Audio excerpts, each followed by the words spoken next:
Our next presenter is Michelle Lute with Wildlife for All, and her topic is coexisting and rewilding with North America's carnivores.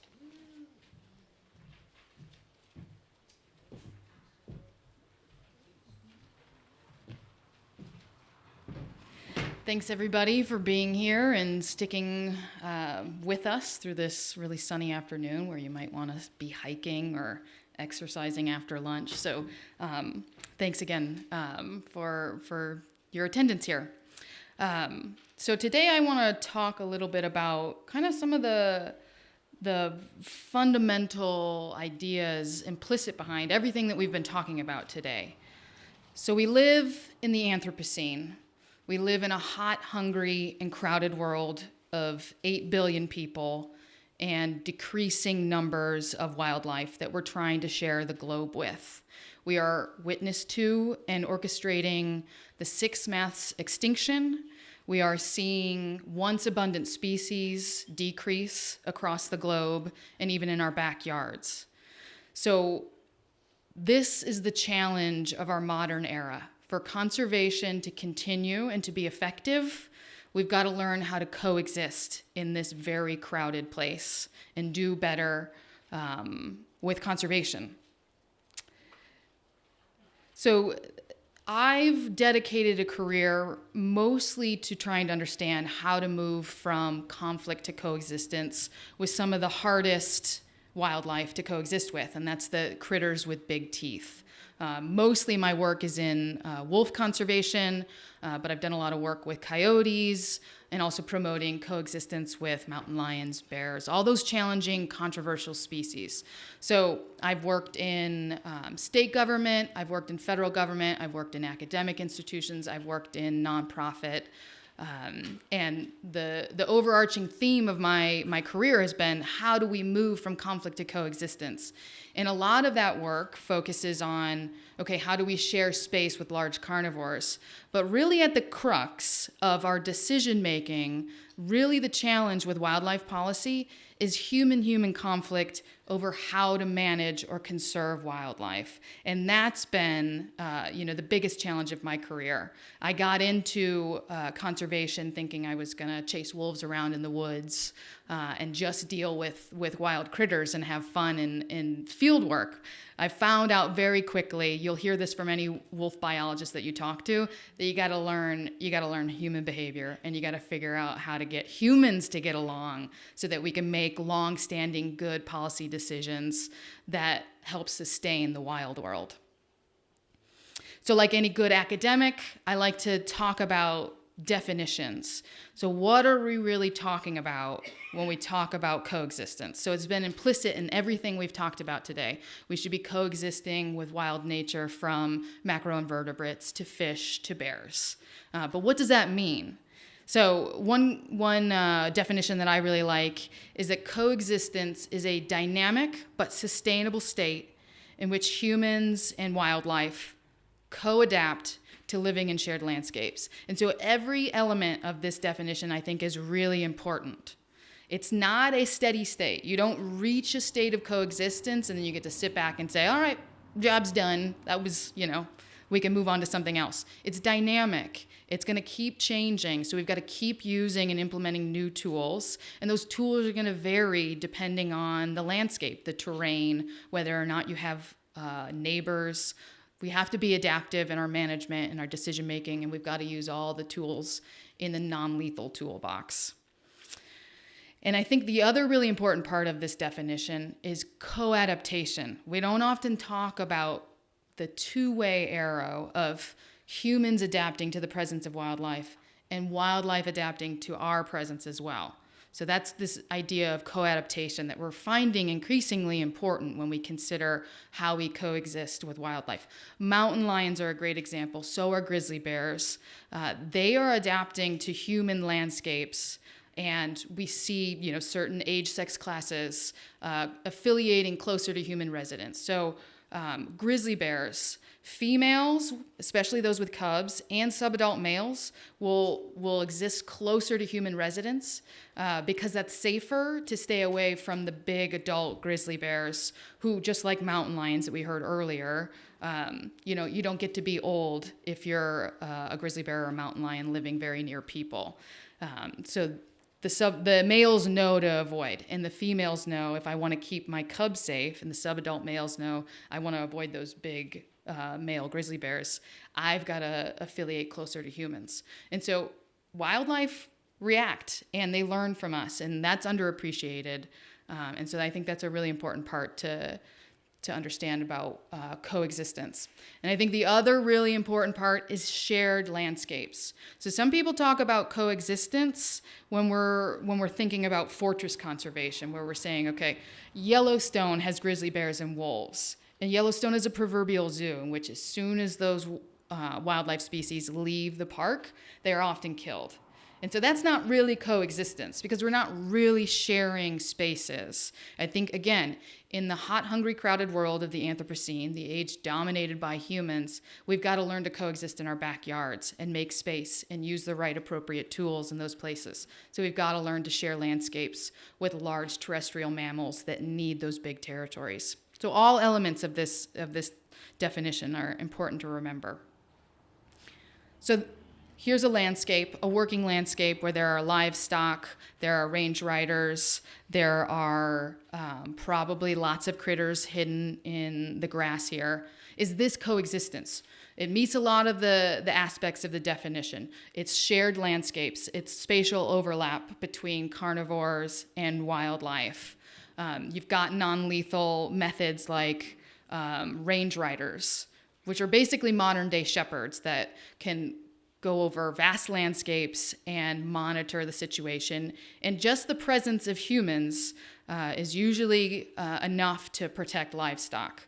You can also implement guardian animals, from yaks to llamas to donkeys to many livestock guardian dog breeds in these landscapes. So great non-lethal tools, some of which have very ancient origins. So the fence is an old tool that has lots of modern updates.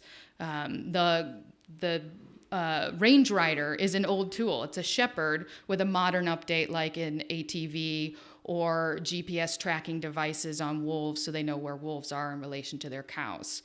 Fences can now have solar-powered electrified energy to make them even more disruptive to a canid crossing over.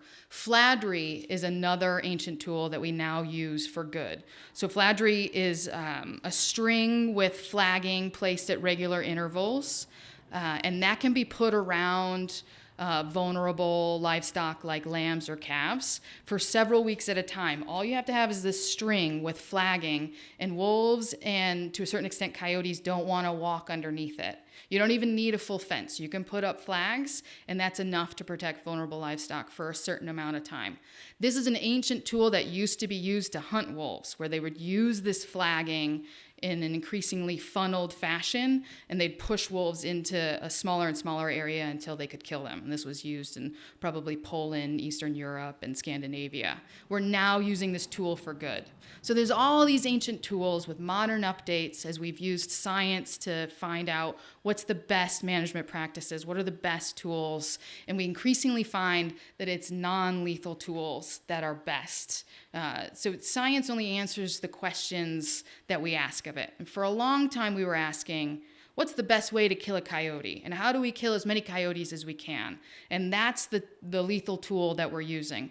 Well, now modern science is asking different questions. They're saying, is this really helpful? And what we're finding is that killing, lethal control is not working. So again, you heard a little bit about that with mountain lions. It's the same thing with many predator species who are all self-regulating. With coyotes, it's another great example. So anthropogenic mortality, coming in and killing with human causes, traps, poisons, snares.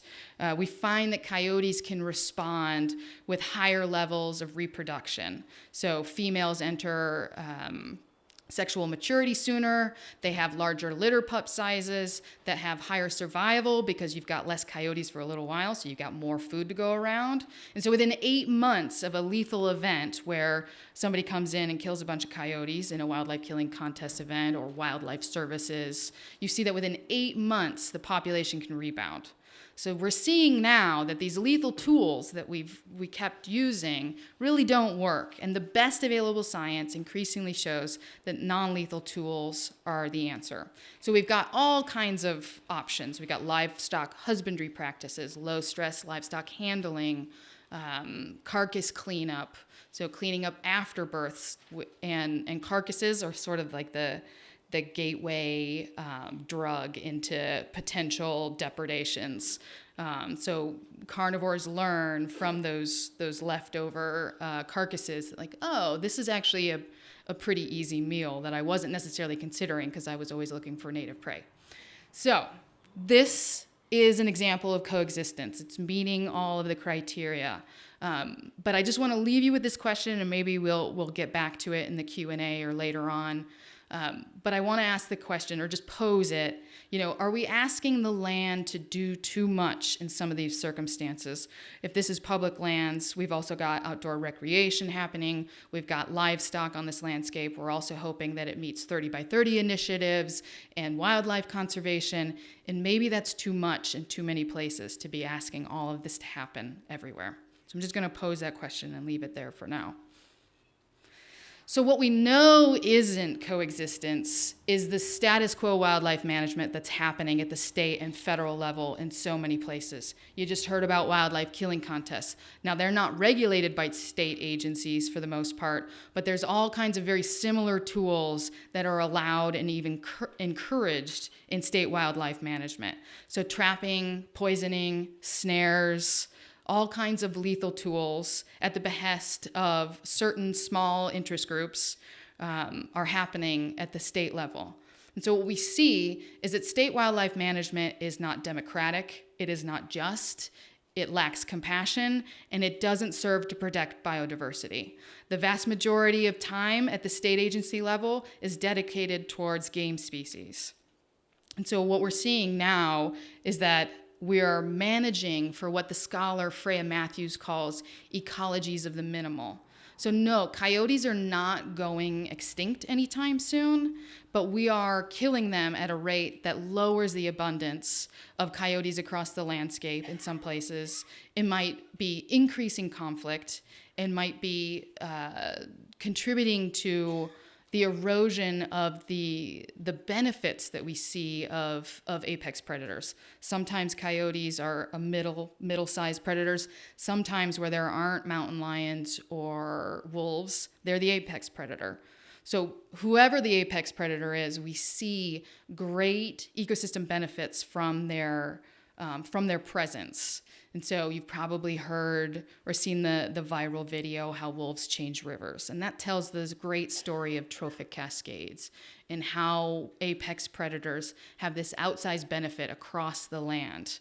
But when we're killing them and exploiting them and keeping them at low densities, less than ecologically effective densities, we don't see those outsized benefits. And we only see them in places like Yellowstone.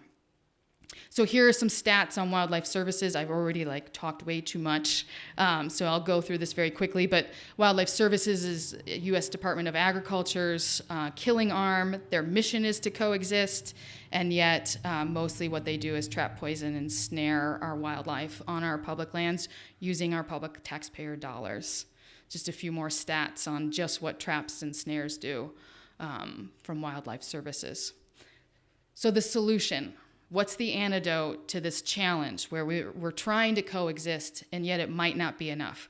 Well, I argue that antidote is rewilding this hot, hungry, and crowded world. And so Adam, included a great definition of rewilding. I usually talk about that here. It's comprehensive. It's also large scale, usually, but it can also happen in your backyard. And so when people talk about rewilding, a lot of people think about Pleistocene rewilding, where we're talking about bringing back mastodons. A lot of people think about reintroductions of predators, like we've seen in Yellowstone. But rewilding can be non-intervention. It can be a very simple process of just pulling human impacts away from these systems. And another famous example, I always want to give a shout out to beavers because they're also great rewilders. They're not apex predators, but they're keystone species. They're highly interactive species that have those outsized benefits across the landscape. And this is a famous example of the Forest Service parachuting beavers into a national forest in Idaho as a way to rewild. And so people think about these big introduction efforts as rewilding, but it can be simple too. And I also often include this quote, but you all should know it because it's on the back of the t-shirts. This is John Davis, the executive director of the Rewilding Institute, defining rewilding as giving the land back to wildlife and wildlife back to the land. I'm running out of time, so usually I talk about cores and corridors. When we talk about rewilding, we usually talk about the 3 C's. So you've got the core wildlife habitat, you've got the corridors between them, or connectivity is another word to talk about those corridors. And then you've got carnivores. And the late, great Michael Soule often added a 4th C of coexistence, which I've already covered. And so just want to leave you with a couple other challenges as we talk about coexistence and rewilding. As a daughter of at least 3 generations of farmers, I understand how hard this is, but we've got to talk about just transitions away from animal ag that's not serving public lands, it's not serving climate change mitigation, and it's going to be a challenge to transition those livelihoods where they don't work. But I know firsthand how that works because I come from farming family. So we've got to talk about how to do this fairly and in a way that's just for everyone. And we've also got to talk about ethically depopulating cows from the landscape as we free our public lands to do the wildlife conservation work that we need to be doing in the decades to come. And so here you are. You can rewild your backyard. You can coexist with wildlife in your backyard. You can talk to your friends and neighbors about how to do these things, and we can all learn together and be solution-oriented in the challenges to come. So with that, I will say thanks and pass it along.